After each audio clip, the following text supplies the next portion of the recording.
我冒充军火贩子在网上卖军火，不料真的有傻缺恐怖分子上当，并且被我成功诈骗100万。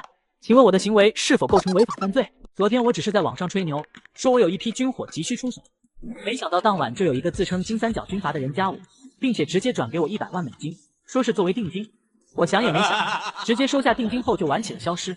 2天半后，夏国网络上的一条消息瞬间冲上了热搜，境外恐怖分子报警称被夏国人诈骗，收了他100万美金的定金，至今没有发货，要求夏国警方给出一个说法。与此同时，警方那边也发出了通告。今日境外恐怖组织头目举报宋16诈骗一事，已经立案侦查。据举报人透露，此次订单为1万把 AK47、200把 M2 重机枪、RPG 火箭筒200套，交易数额巨大，立马把这个通告发出去。随后，所有网友看到这条通告，人都傻了。我去，就这样的人还能当军阀？估计他平时上网没少给秦始皇转账啊，笑死我了！这2个人都是人才啊，这是一个想用定金骗武器，另一个就没想给你发货。凯撒将军看到热搜的评论脸都绿了，因为他就是那个被我骗的傻缺。而此时我正坐在审讯室里接受调查。你就这么简单的骗了对方100万美金，对方一开始就没怀疑你？呵呵，咱都是文化人，我这哪能叫骗呢？你钱都收了，这还不叫骗钱？我也没说不发货，他也没定发货时间呢，这能叫骗？那我有点好奇了，你是怎么说他才相信你？100万美金，我就是在网上找了几张图片发到网上装逼，谁知道真的会有傻缺？我知道卖军火属于重罪，我都没发货，这能叫卖吗？我可是守法公民啊，违法犯罪的事咱坚决不能干。审讯员听完一脸黑线，暗暗给我比了个大拇指，就退出了审讯室。局长，这个事情应该怎么处理？人家说的很明确，你说他诈骗了，你就说还没发货；说他贩卖军火了，他又还没卖。几人商量半天都毫无结果，最终我直接被无罪释放。小伙子，这段时间记得别出国，尤其是金三角一带。马上我被无罪释放的事情一瞬间又挤上热搜，我的某音账号也被扒了出来，关注度不停飙升。此时的我刚回到出租屋，突然传出一段奇怪的声音。宿主你好，我是小泽，恭喜宿主累计足够关注度，成功激活系统。宿主吹牛所说的军火已放到系统空间，获得身体强化以及各种枪械知识。宿主获取的关注度越高，奖励就会越丰富。这系统太牛逼了，是时候利用这些奖励去干点大事了。金三角暂时是去不了了，那我就去叙利亚闯一闯吧。随后我立马就飞机飞往叙利亚。到达目的地后，我直接找了个酒店住下来，马上好家伙，以前只在电视上看过这些玩意，现在玩起来真他妈带劲。但现在的这些军火配置还是比叙利亚的高端雇佣兵差了一点。小泽，咱就是说不能给我弄2个帮手吗？我现在装备有了，但总不能一个人去干对方几百个人吧？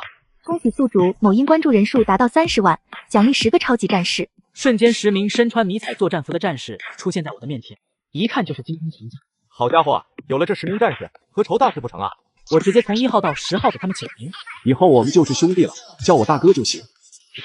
看着眼前装备精良的战士，我十分满意。每个人都是一把 AK47， 后背还背着一个火箭筒。1号手中拿着一把巴雷特突击枪，2号拿着一把 M2 重机枪。我随手掏出手机拍了段视频发送到某音上，还特意备注的是游戏道具。不错不错，很爽。而此时国内的网友看到我的视频，就瞬间惊呆了。我操，这是诈骗境外军阀的那个大哥吗？视频里一堆雇佣兵是什么鬼啊？不是吧？我以为你是诈骗犯，结果你是军火贩。好家伙 ，AK47手榴弹火箭筒，还有 M2 重机枪，你这备注模型谁信啊？没看到大哥的 IP 地址吗？在叙利亚呢。大哥这是去叙利亚搞事情了啊！警局此时也都忙疯了。找到那个宋16的踪迹了没？他娘的，这小子还真是军火贩！局长，今天早上这家伙坐飞机出国了，去的地方好像还真是叙利亚。一下子全场都沉默了。原本以为我是青铜，没想吃个大了。继续关注一下吧，我们也管不到那么远了，让他自生自灭吧。不知道下次奖励是什么时候？之前骗来的100万美金还是冻结状态，还需要一段时间才能转移到海外账户。小泽，帮我找一个当地军阀，我们去做笔生意。回大哥，叙利亚这地方不大，政府军、反叛军加上各个军阀，足足几10个。我认为奥马尔是个不错的选择。那咱们就先和奥马尔做个生意。随后我立马开着车向着奥马尔的地盘出发，很快就到了奥马尔的酒店。站住，放下武器，手举起来。叫你们老大过来，我有笔大买卖要谈。放下枪，你以为你是什么人，还想要见将军？这是你的遗言吗？我操，竟然有狙击手！最好都不要乱动，否则死路一条。这位先生您好，我们将军请您到楼上一叙。我冒充军火贩子在网上卖军火，不料真的有傻缺恐怖分子上当，并且被我成功诈骗100万。请问我的行为是否构成违法犯罪？奥马尔将军，我有笔买卖想跟你谈一下。这位小兄弟不知道找我是来谈什么买卖？我手里有一批装备，不知道将军有没有兴趣？奥马尔瞬间兴奋了，因为自己最缺的就是军火。兄弟，咱手里都有什么货？钱不是问题。卧槽，重机枪啊！而且还是全新的 M2 重机枪，你有多少把？我全都要了。以后只要是我奥马尔的地盘，兄弟就是我的座上宾。不是我看不起将军，将军应该知道 M2 重机枪要2万美金起步，将军确定吃得下？我要2000把 AK-47，1000个手榴弹，30个火箭筒，50万发子弹。重机枪的话，5把就够了。爽快，一共是54万6千美金，转账吧。到账54万6千美元。还有一个买卖，不知道将军感不感兴趣？小兄弟说说看。我们猛虎佣兵团可以提供雇佣兵服务的。没想到啊，兄弟还有雇佣兵的买卖。那当然，我们猛虎佣兵团只要钱到位，自由国总统都给你拉下来。总统就算了，我这里还真有一个任务适合兄弟。将军说说看。拉塔镇西南方向50公里处有一个油田，如果小兄弟能帮我们拿下这个油田，50万美金我双手奉上。好，我接了。将军准备好钱吗？随后我立马开着车来到目的地。当我到了目的地后，直接懵逼了。这哪是什么小镇，明明就是一个废墟，而且敌军队伍和我们的距离就2个街道。就在这时，我的手机响了起来，我拿出来一看，竟然是多年没有联系的高中同学。哈喽啊，老同学怎么想起来给我打电话了？老宋啊，你是不是把群给屏蔽了？咱们同学聚会就你没来，我们现在就在你家楼下马路边，赶紧过来吧，就等你了。不好意思啊，我可能没办法过去了，我现在在叙利亚打仗，马上就要火拼了。此时路人甲嘴角一抽，老宋，你不想来就不来嘛，这种理由未免也太扯了吧。就在这时，对面的小卡拉咪突然发动攻击，一发火箭弹直接在我旁边。路人甲的手机正好开着免提，听到这轰隆隆的声音，众人全都懵逼了。这小子为了不来同学聚会，特效都整上了，要不是我玩过游戏我就信了。电话另一边，我从废墟中爬了起来，直接把手机扔在地上。来，1号，给这些小卡拉咪来一炮。1号想都没想，拿起把重机枪都给我架上，小爷我给你们脸了，我还没先动手，你们就敢打老子？我们人手一把重机枪，开始10挺重机枪，敌军一个个全都懵逼了。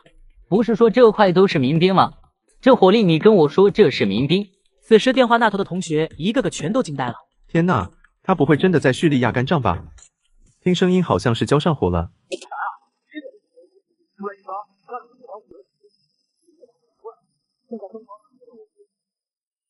电话被直接挂断，正在聚会的同学你看看我，我看看你，最后选择了报警。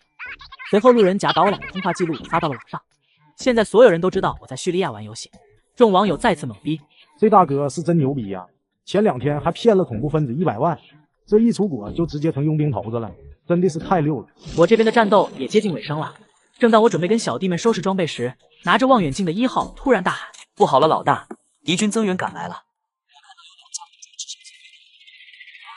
看了看，你们还真看得起我，我这边才10个人，你丫的弄2架武装直升机过来，是不是玩不起啊？这50万是真特么难赚。1号，把我的火箭筒拿过来。2号，你负责录像，我感觉又要火了。对了，记得加上游戏画面的提示。正当我扛起火箭筒准备射击的时候，地上的电话又响了。我第一次来到叙利亚就和敌军交上了火，要把我才交替。地上的手机突然响了起来。喂，是吴警官啊，您怎么有心情给我打电话了？你那边怎么那么吵？我看到网上上传的录音，你小子不会真的在叙利亚吧？等等，我怎么还听到直升机的声音了？你小子到底在干什么？那啥，我在叙利亚旅游呢。你们听到的都是游戏里的声音，游戏里这些老六不讲武德，居然弄2架武装直升机过来。吴警官，等会再聊，我先把这2个直升机打下来再说。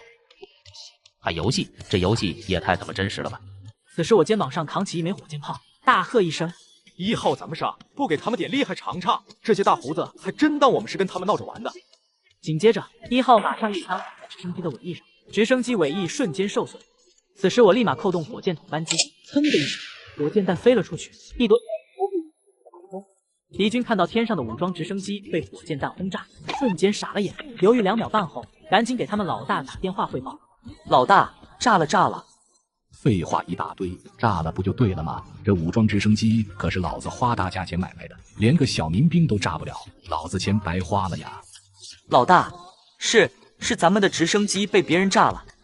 你说什么？你是说老子的直升机被轰炸了？对方不就是一群民兵吗？你们干什么吃的？我也不知道啥情况啊，资料上之前说的是民兵，可我们跟他交火后才发现，这哪是民兵，一个个都像开了挂一样猛。另一边，我们人手一把 M2 重机枪，直接端了它，对着天上的武装直升机。此时驾驶员人都骂了：“这任务不对啊！不是说对方只有10个人吗？怎么这么猛啊？这不科学呀！”轰的一声，直升机直接发生爆炸，冒着火光坠落下来。敌军就这么傻傻站着，看着我们打他们的武装直升机。我的个乖乖呀！这群家伙还是人吗？你他妈在说什么？又发生什么事了？老大，咱们的另一架直升机也没了。你他妈是不是有毒啊？给我弄这么大的损失，你不用回来了。就在这时，我和兄弟们对着敌军就是重机枪扫射，这些杂毛还没反应过来，就被打成了筛子。敌军老大听着电话里的枪声，直接懵逼了。随后我拿起电话说道：“喂，对面的小子，就是你不讲武德是吧？打仗就打仗，你丫的偷派武装直升机是什么意思？你到底是什么人？怎么还想报复小爷我是吧？我是猛虎佣兵团老大宋16。什么狗屁猛虎，听都没听说过。你现在知道了吧？老子10个人灭了你们200人，还有2架武装直升机，关键我们还是零伤亡，你气不气？今天过后，我们猛虎佣兵团的名声就会传遍整个叙利亚。你小子给我等着！”随后我直接来到直升机旁边，此时的直升机还在冒火，我直接咔咔拍了2张图片，随手发了个日常。今天玩游戏打下来2架武装直升机，我玩的是叙利亚版绝地求生，画面看着比较真实。这一看就知道是从战场上拍的照片，又来这套，还说是什么游戏？你觉得我们会信吗？大哥，你这游戏在哪能玩？等我出院了，我也想玩玩。大哥是真猛啊，人家都是口嗨，装样子而已，能是真去叙利亚干仗，佩服佩服。这几天我的事情就没下过热搜，我倒是没在意。随后我十分开心的回去找奥马尔。好啊好啊，兄弟可真是帮了我大忙，我现在就给兄弟打钱。不用客气，这是我们应该做的。跟奥马尔一番交流，我回到了酒店。此时我兴奋的打开了系统。小泽干得漂亮，这10个兄弟和这批装备可帮了我大忙了。这些是我应该做的。恭喜大哥，您某音粉丝量突破50万，系统奖励低价军火库，价格是市面上的1%，同时解锁战争任务，每打赢1场都能获得战争值，此次共获得500战争值，给您开放装甲车购买权限。乖乖，这可是装甲车啊，上面还有机枪呢。这东西在那些强国不算什么，但是在这个叙利亚战场上，这就是无敌的存在啊！最关键的是，通过系统购买只需要10万美金一辆，简直是白给啊！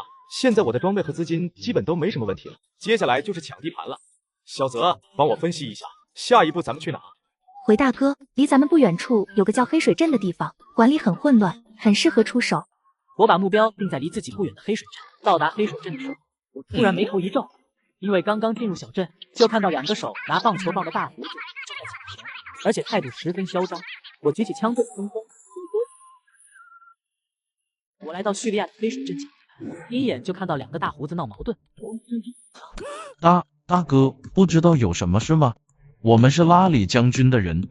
什么狗屁拉里，给我听好了，所有人都立刻回家，不管听到什么声音都不要出门。今天晚上一过，这个地方改姓宋，属于猛虎佣兵团，给你们几个小时的时间，通知这里所有人所有势力出城迎接，不投降的准备上路吧。说完后，我便带着一众小弟出了小镇。在小镇外一个隐蔽的地方，我从空间里放出来5辆装甲车。1号，你负责警戒，看到附近任何可疑人员，无需向我汇报，直接击毙。我倒要看看他们拿什么和我们玩。是，老大。现在镇上的2个势力的人全都菊花一紧，开始调查这个猛虎佣兵团是怎么回事。拉里看着手中的情报，有些头疼。这个猛虎佣兵团居然打掉了捷克200人的部队，还有2架武装直升机，这是人能干出来的事吗？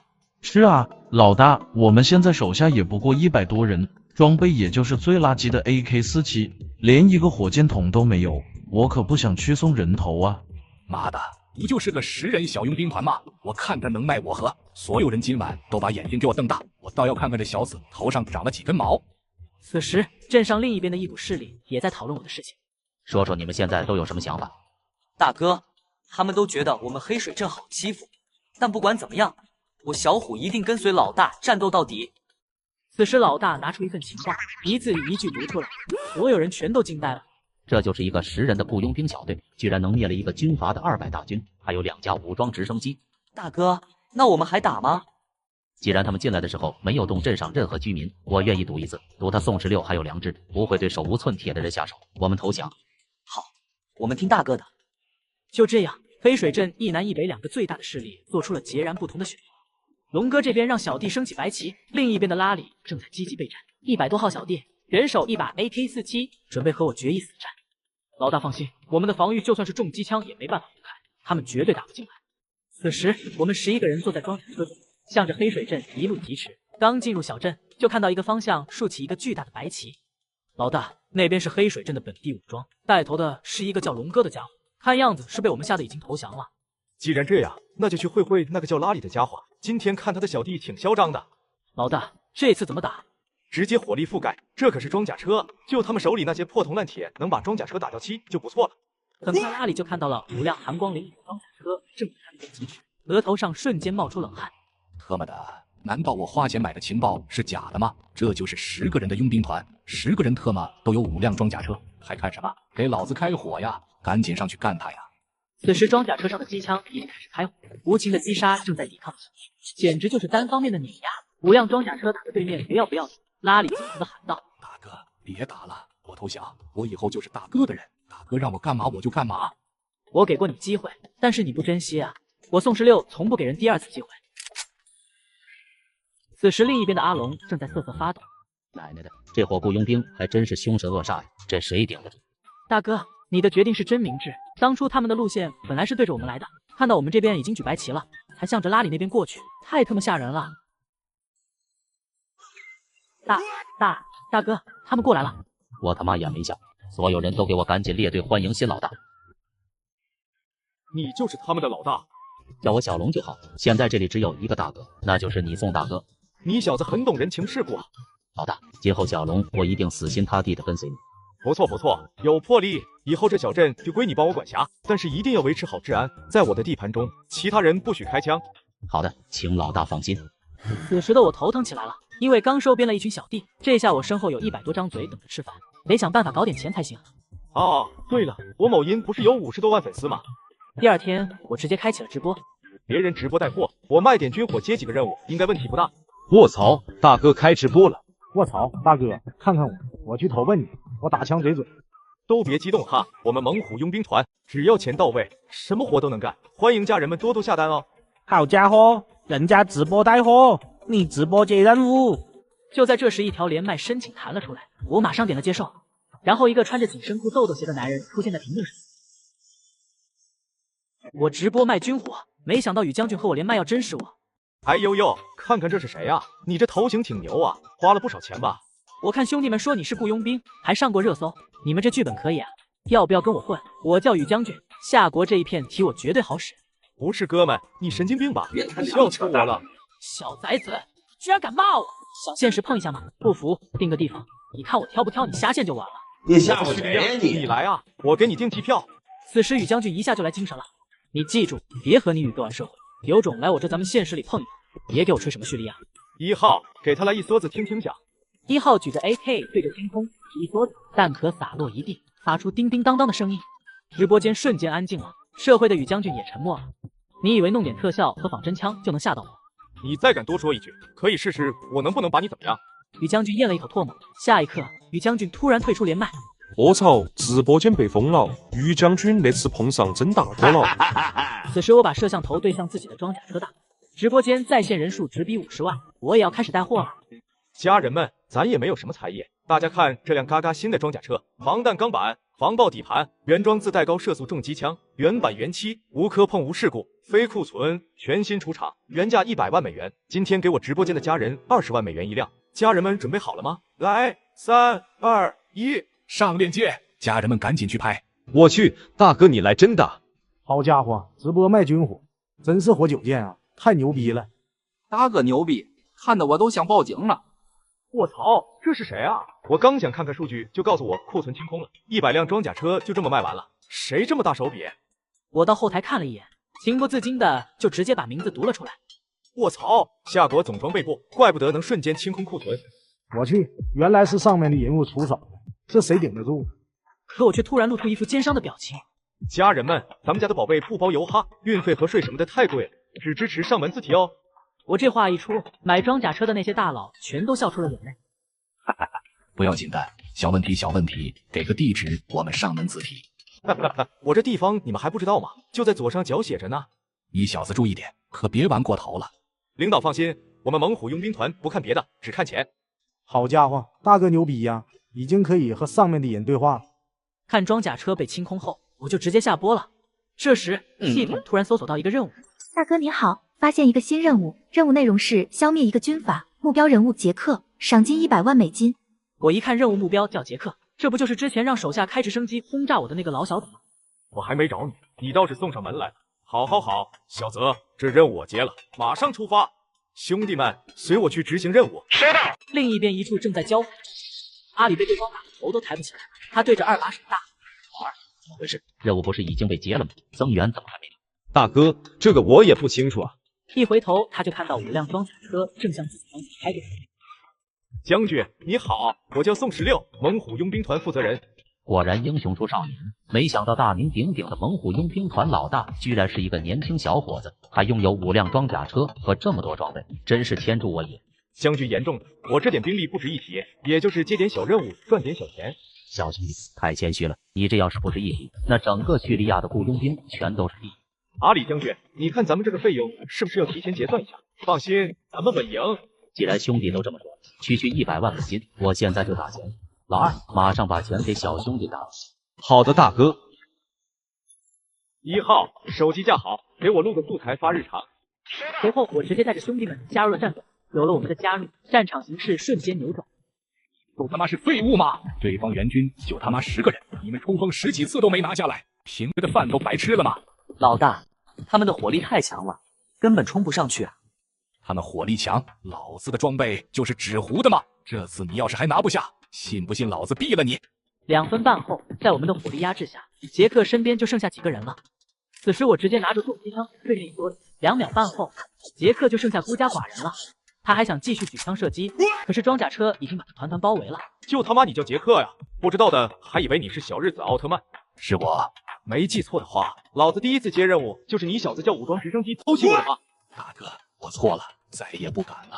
我之前不应该叫武装直升机轰炸大哥，不该在大哥面前装逼，求大哥放我一条生路吧。既然你这么诚恳的道歉了，那我就原谅你了。但是很可惜，我没有让敌人活到第2天的习惯，路上小心。1号，刚才录的视频，备注游戏画面，发个日常。对了，记得艾特一下宇将军。好的，老大。2天半后，全国网友再次震惊。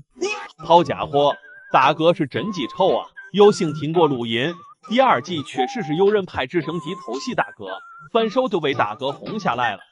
我没有理会网上的评论，毕竟一个小小的杰克还不能阻止我的步伐，灭了也就灭了。小爷我要征服的可是整个叙利亚。我成功灭了。随后我就回到了自己的地盘。此时警报声响起，我拿出望远镜一看，小镇外面密密麻麻一群手拿 AK 的家伙。我操！我这刚回来就有人上门找麻烦。你特么谁啊？有，大名鼎鼎的宋16也会有害怕的时候。你耳朵里长驴毛了？哪只眼睛听到我害怕了？我在你的声音中听到了恐惧，看到我们城外的5000人是不是吓尿裤子了？出来投降吧，最少投降能保一条命。你他娘的，几个菜呀，喝成这样，带着5000人就敢来我这100多人的地方装逼，也不去打听打听我猛虎佣兵团是怎么来的。今天就让你看看花为什么那样红。1号，迫击炮100发齐射，立刻准备。是，老大。1号转身就指挥100多人调整迫击炮角度。你丫的居然敢挂我的电话，真没把我这5000人放眼里啊！兄弟们，今天我就要宋16跪在我的脚底下唱征服。来我这装逼就要做好见阎王的准备，今天不把你屎打出来，都算你拉得干净。听我口令，预备，放！对方小弟懵逼了。将军，好像下雨了。我他妈看你像下雨，大太阳的哪来的雨？滚一边去！道尔顿一抬头，看到天空中的炮弹雨，直接傻了。我操，这他妈怎么这么多炮弹？隐蔽，赶紧隐蔽！我操，这逼让我装的，这是给你弄了5000个活靶子，真他妈狠！一言不合就开炮。呵呵，就这还过来挑衅，带5000个人来打我，我让你看看你这5000个人是怎么没的。老子就不信了，你还能有这么多炮弹？给我上！他们已经没炮弹了，干掉他们！无情的炮火却一直都没有停歇，不断吞噬着到处的队伍，他们根本无处可躲。5000人也敢来和我装逼，你就是再来1万人都得掂量自己有没有那个能耐，我子弹壳都能砸死你们一片人。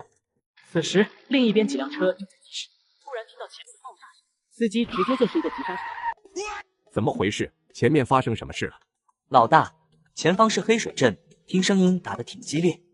不好，黑水镇不是宋16的地盘吗？难道宋兄弟被人打了？快，副官通知兄弟们加速前进，随我去支援大哥。此时副官拿出望远镜看了看，老大，我觉得他们好像不需要我们支援。什么意思？你看一下就知道了。卧槽，真他妈离谱！这炮弹一下都不带停的呀！这前面是谁的部将这么勇猛？和迫击炮硬刚？老大，你还想去支援宋16？我怕咱们过去了都得被炮弹炸2下，而且我感觉咱们支援属实是有点浪费弹药了。另一边，我一直关注着外面的情况，5000个小卡拉咪基本被消灭了，还剩下100来人在逃窜。1号带50人跟我走，抓2个活的回来审审，我倒要看看是谁敢在我的地盘上装逼你。紧接着，我带着1号等50人坐着装甲车冲了出去，而刚被我收编不久的阿龙一众小弟直接惊呆了。卧槽，你是真大哥呀！你都把人家打成这样了，还不知道人家是谁？牛逼！装甲车咆哮着冲向散落人。老实交代，你们是谁的人？我们是道尔顿将军的手下。这个道尔顿又是哪位啊？他现在在哪？敢来我的地盘上装逼，真是不知道马王爷有几只眼。道尔顿是我老大，他运气不太好，炮弹正好落在大脚下，直接被炸上天了。我还想好好找他算账，就这么死了，太便宜他了。就在这时，远处传来一连串乱七八糟的枪声。这是又有新朋友过来了，有意思，今天还挺热闹啊，什么人都想过来插一脚，我倒要看看对面又是什么来头。我马上和兄弟们开着装甲车赶过去。原来是你啊，我还以为又是哪个不开眼的打过来了。没有，原本是接到消息想着赶紧来帮忙的，但是没想到兄弟这么猛，才2分半就把奥马尔打成这样。嗨，你还真别说，打得我都有点不好意思了。那个傻缺竟然让小弟顶在前面让我炸。对了，小兄弟，你看到奥马尔那老小子了？我在这边没有堵到他。你等不到他了，他刚刚已经被我的迫击炮物理超度了。阿里一瞬间就开心起来，自己的死对头就这么没了。没了就好呀，又少了一个心头大患。对了，你身后这位是？你看我光顾着跟老弟聊天了，这位是我们政府军的大将军兼代理总统巴赫先生。原来您就是大名鼎鼎的巴赫总统，久仰您的大名。小兄弟，你太谦虚了。最近阿里一直在跟我讲你的事情，今日一见，果然不同凡响。奥马尔都折在了你的手上，当真是英雄出少年呀！巴赫总统，您过奖了，我有一件小事，不知道当讲不当讲。但说无妨。好，小兄弟，这件事就交给老夫吧。随后，我们一群人上车回到小镇。刚进入小镇，就发现院子门口停着一辆豪车。嚯，这又是哪位神仙啊？还开这么个车，今天真是越来越热闹了。我刚打开门，就看到沙发上坐着一个年轻人。我刚收拾完道尔顿回到家，就发现家里有一名不速之客。阁下怎么称呼？你为何会出现在我家？宋先生你好，我是来自大英国的威廉·史密斯，叫我威廉就好。原来是威廉先生，不知道您此次前来有何贵干？实不相瞒，我是一名军火商，为叙利亚包括政府军在内的各大势力提供军火。你没听说过同行是冤家吗？谁给你的勇气，敢这么大摇大摆的进来？你就不怕你出不去吗？我相信宋先生不会对我动手，我背后的人物想必宋先生也猜出来了。以你现在的实力，怕是无法承受那个后果。自从我来到叙利亚，都记不清你是第几个威胁我的人了。很好，你继续。你知道反叛军背后大佬是谁吧？你这初来乍到的，有点不懂规矩了。原来如此啊，合着这地方的战事就是你们在操控呀？哪一方强势了，就限制他们的军火，永远扶持弱的那一方。宋先生果然聪慧过人，只要战争一直存在，我们就可以一直卖军火，一直提供雇佣兵服务，这样就有源源不断的钱进账。怪不得哪里有战争，哪里就有他灯塔国，就是想通过这种手段维持他蓝星霸主的地位，恶心至极。那你这次来是什么意思？跟我炫耀一下你尊贵的大英国身份吗？那倒没有，我这次来就是通知宋先生，以后你卖给政府军的所有军火要提前和我们报备，不能私自定价，每成功交易一次要拿出货款的30%作为手续费。奶奶的，保护费收我头上来了！你来之前没打听我宋16的脾气吗？还敢在这里狗叫！给老子闭嘴！你想干什么？我可是大英国的人，背靠大英国军工部门，你们不能动我。哟，那你让你爸爸来打我啊？真当我是被吓大的吗？还敢来我这里威胁我？出去打听打听，上一个威胁过我的人现在投胎了没有？1号、2号，给他看看你们新买的夜光手表。2分半后，威廉被打到无法动弹，直接被丢在大街上。另一边，在威廉被丢出来的那一刻，巴赫将军就收到了消息：将军，威廉被宋16扔出来了，四肢好像都被打断了。打得好，终于有一个军火商愿意站在我们这边了。我们这些武器基本都是缴获的，以后宋16就是咱们强有力的装备供应方了。此时的我有点无语，现在他们都这么嚣张了吗？大英国很牛逼吗？老大，要不要我们派人跟上，把他身后的那些人一块做掉？算了，都是一些棋子，他们没了还会有下一批的，先不要打草惊蛇。然后我便打开了许久未用的系统。宿主您好，您已累计足够战争值，已为您解锁新装备，请查收。我的乖乖，好东西啊！这下不用怕什么狗屁灯塔国了。系统解锁了2个大杀器，第一个是小型卫星监控系统，可以屏蔽卫星覆盖范围之内其他卫星的监控能力。一瞬间，太空中出现了一个小型卫星，上面还带有猛虎的标志。另一个武器则是被称为众生平等的大喷子。好家伙，这大喷子能一枪把墙打烂吧？不错不错，我喜欢。随后我便操控卫星对塔里省进行了全方位监控，同时我把上次拍的视频发在了某音上，网友们瞬间炸锅了。好家伙，这是个什么视频啊？我的进度条为什么不动啊？这个道尔顿挺猖狂啊！大哥是不会原谅你了，原谅你是上帝的事，大哥要做了就是送你去见上帝。还是大哥牛逼呀！子弹从脸上飞过去，眼睛都不眨一下。由此可得出结论，大哥杀人不仅眼睛都不眨，最重要的是大哥眼睛还不干。话说于将军呢，不会被大哥隔着屏幕给真实了吧？别瞎说，听说是哪个大哥的真爱粉，在与将军吃饭的时候给真实了一顿，那叫一个惨。突然，卫星报告说领地中出现了一股奇怪的人，然后我拿出电话打给了巴赫将军。哟，宋兄弟呀，怎么想起来给我打电话了？将军，之前我们说好的是可以放点风头出去了。宋兄弟放心，这件事我已经派人暗中传下去了，只是我还需要2个月准备一个公开现场。将军，不知道能不能先发布一条正式声明？我现在就想让这里所有的势力都知道。没问题，包在我身上，我马上派人去发表。宋兄弟是不是遇到什么事了？真是什么事情都瞒不过将军。这2天有人来威胁我了，不过我宋16也不是不讲理的人，再给他们最后一个机会。宋兄弟的人品，我们当然是很认可的。那伙人怕是喝了假酒了，有什么问题你就找我。在这1亩3分地上，还是有点话语权的。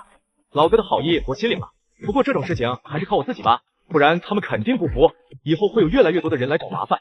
巴赫被这一声老哥叫得心花怒放。那就听老弟的，如果老弟遇到什么麻烦或者需要任何帮助，一定要第一时间找老哥，那我就静候老弟的佳音了。与此同时，一条割让塔里省的通告被发了出来，各大军阀都皱起了眉头。看来巴赫那个老登是铁了心要拉拢宋16啊。另一边，青云镇的军阀很是不屑，区100多人就想统治一个省，疯了吧？那我这1000多人是不是要统治整个叙利亚呀？一个小小佣兵团还敢这么猖狂，要是遇上我们，肯定把他打得服服帖帖。几个流里流气的小喽啰，人手一把破旧 AK47，丝毫没有把我放在眼里。他们不知道的是，卫星已经把他们拍了下来，这一切全都被我看在眼里。你好，其他城镇现在有什么情况吗？老大，巴赫将军的命令已经全部发下去了，很多没有实力的城市愿意让我们提供军事保护。意思是还有人不服我？是的，老大，波特兰镇明确表示他们中立，不听从任何人，还有2个镇子直接装没听到。好啊，既然想装聋作哑，那就让他们真聋真哑，让兄弟们准备好。3天之后，从第1个小镇开始，年底了，我要给阎王爷送点业绩。3天后，100多号人浩浩荡荡地开着越野车，向着那个曾经的军事重镇青云镇疾驰。小镇里的士兵丝毫没有察觉到死亡的气息。老大，现在天还比较亮，需要等到晚上再动手吗？不用等天黑了，我已经迫不及待的想感受一下传说中的众生平等了。收到，保证完成任务。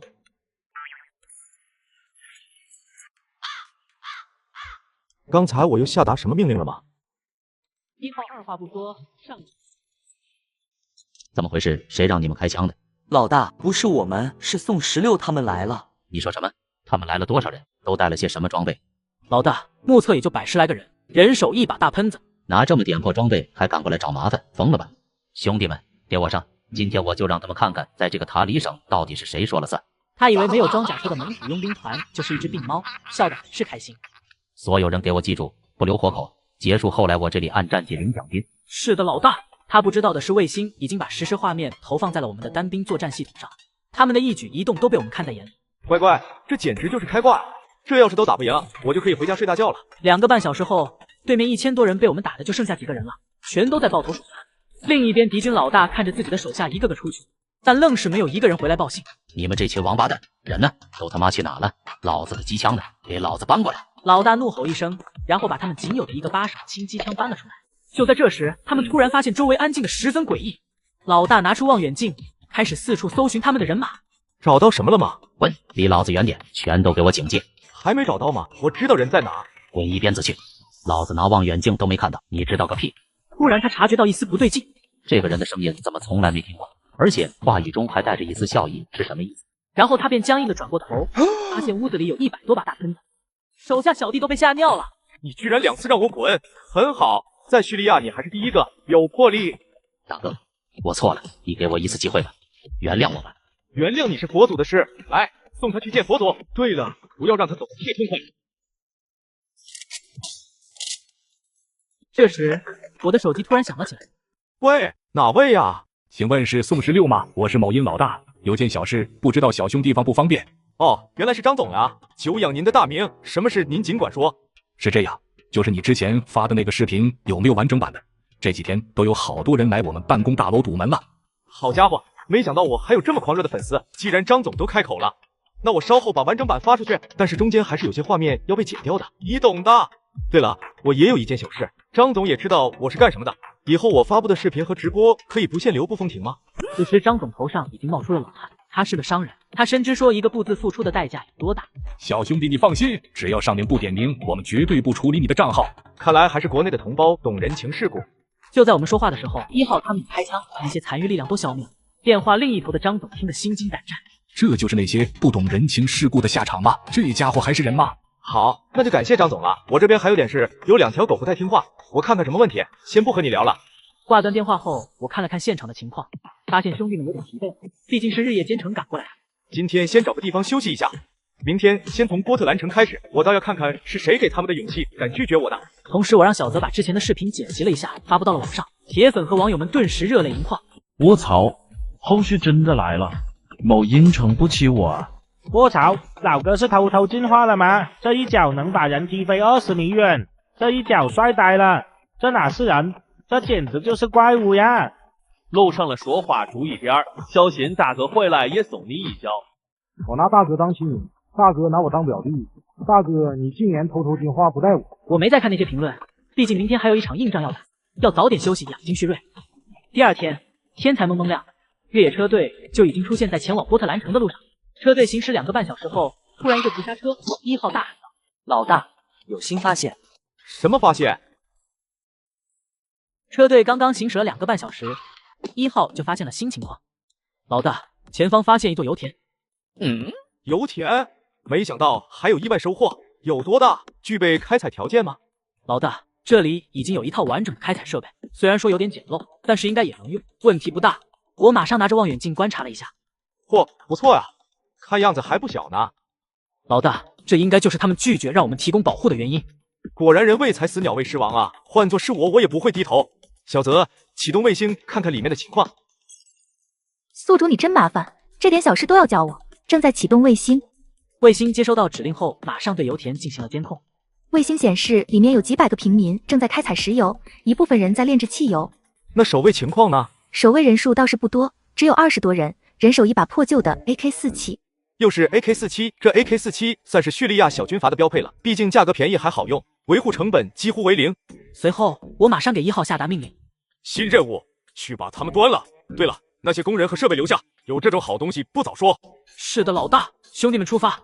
我们马上开着越野车向油田冲去。巨大的声响瞬间就引起了那些守卫的警觉。可惜的是，他们发现的太晚了，他们才刚刚转身，迎接他们的就是一连串的子弹。2分半后，大部分守卫就去上帝那里报道了。随后我下了车，随手拉开一个手榴弹扔了出去。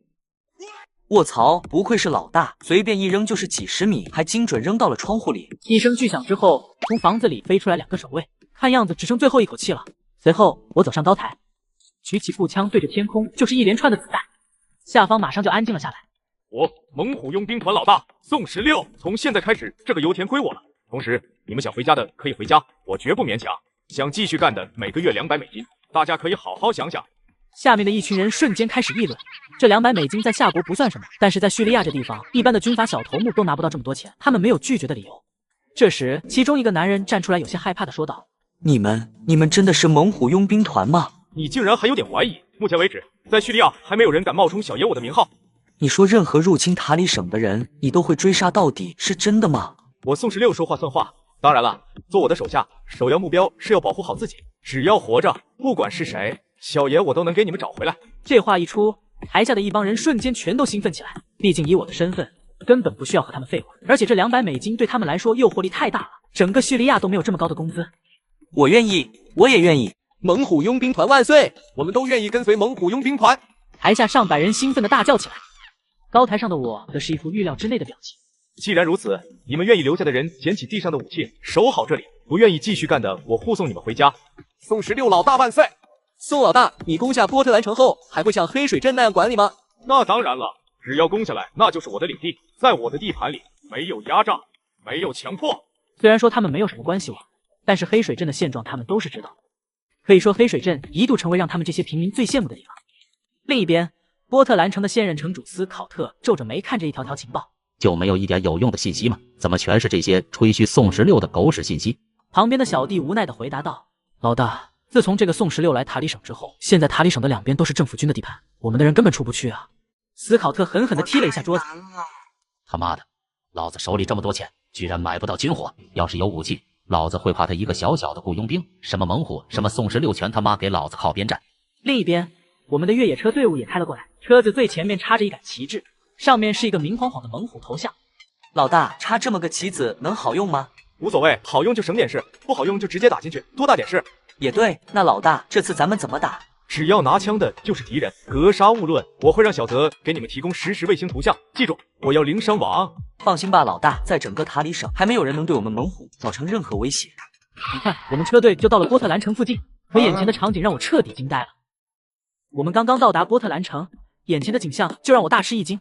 我抬头一看，映入眼帘的是一个巨大的城墙。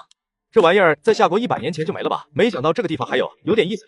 这时，斯考特站在城墙上疯狂大叫道：“宋16，睁开你的眼睛看看，怕了吗？有本事你就拿迫击炮来轰我！这城里可是有100万平民的，我看看你有几个胆。”斯考特神情张狂，他知道我不会对平民出手，尤其是在这个敏感的时间点。你还真看得起你自己啊！就你们这几个小鬼，我还用得着迫击炮？随后我抬起手，手指着斯考特旁边的小弟。下一瞬，一颗子弹正中小弟眉心，斯考特顿时吓得躲了起来。就这，你这也不行啊！刚刚那个嚣张劲呢，你得支棱起来啊！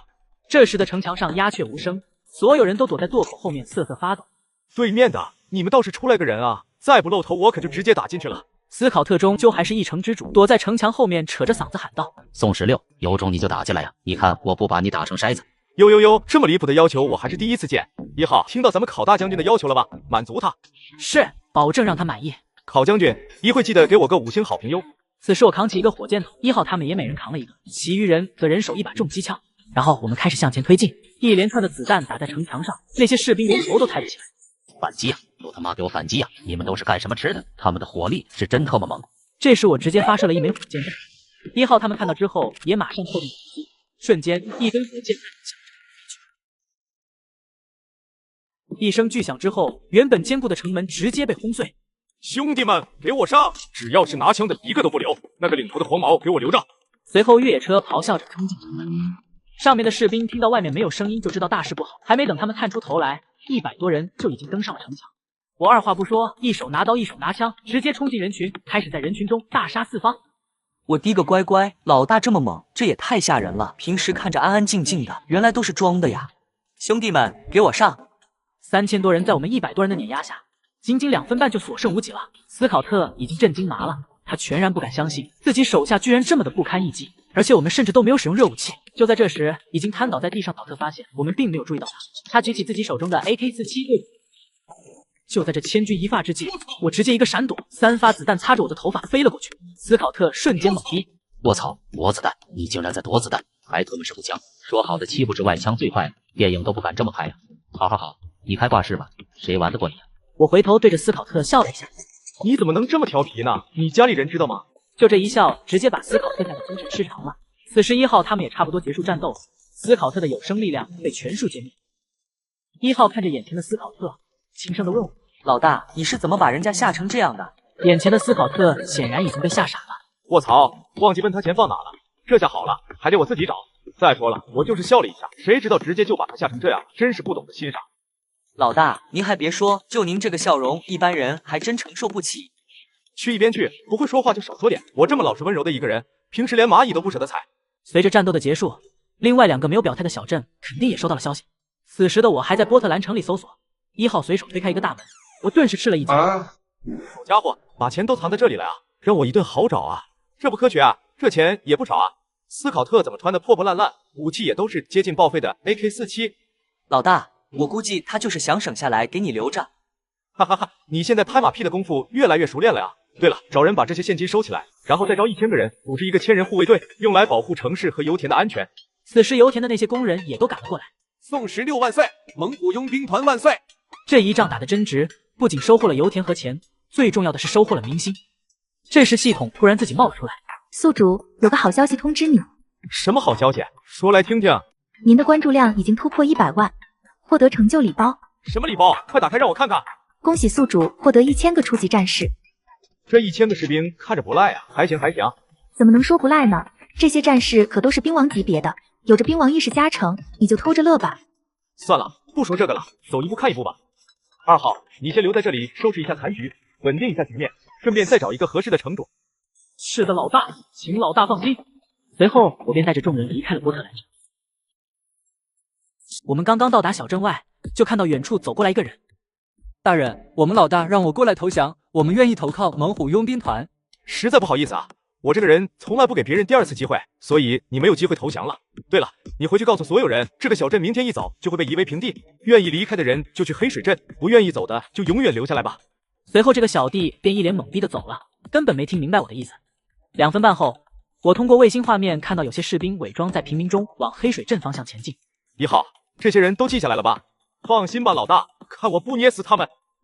随后1号带着500多人先离开了，回黑水镇等着处理那些伪装的人。第2天一早，我们在小镇外面架设了上百门迫击炮，随着我的一声令下，上百门迫击炮齐射，无数炮弹从天而降，击在小镇，一个小镇就这么消失了。此时我的手机突然响了起来。老三，你那边什么情况？老大，我们这边也结束了，已经把他们从地图上抹除了。很好，你们先回黑水镇和1号他们会合。挂断电话后，我们也启程前往黑水镇方向。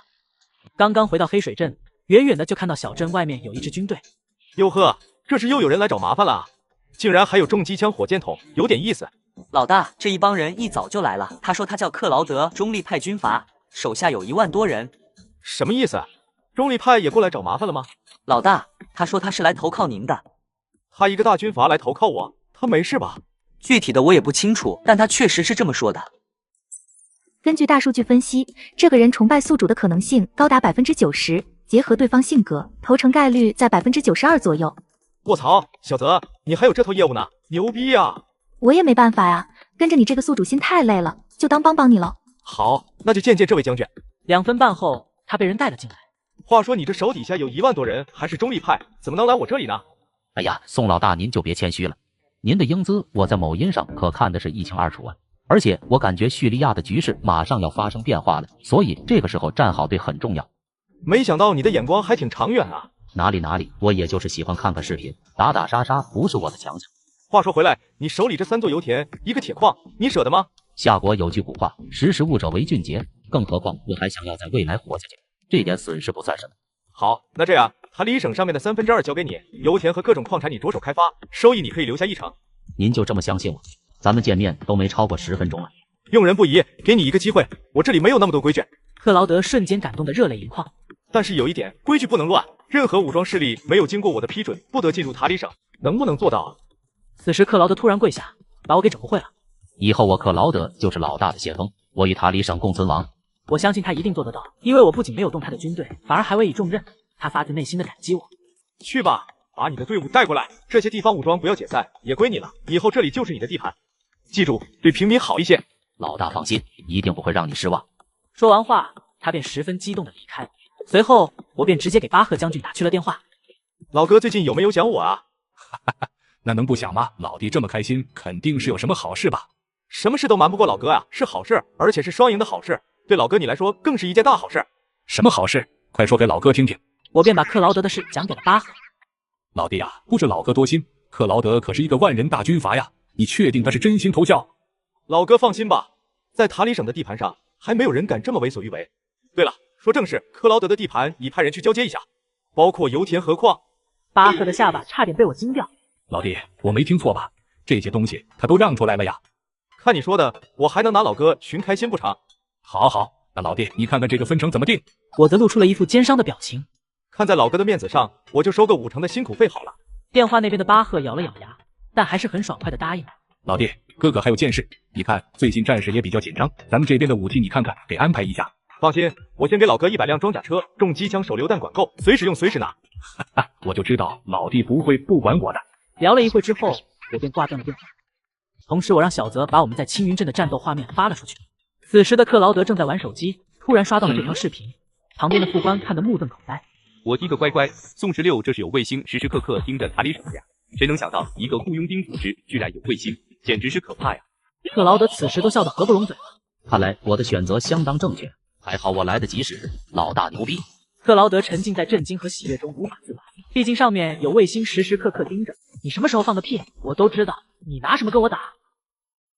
我刚刚和巴赫将军挂断电话，系统就突然蹦了出来。报告宿主，有一个新任务。哦，什么任务？说来听听。甲方叫卢克，是一个中立派小军阀，愿意出300万美金，请我们协助他拿下一个小镇。什么鬼？中立派也开始参战了？再说他自己不就是军阀吗？何必请我们呢？任务显示，他与另一个中立派维克多因为一个小镇的所属权开战了，他自己火力不足，所以请我们去。好，这个任务我接下了。此时的1号显得有点兴奋。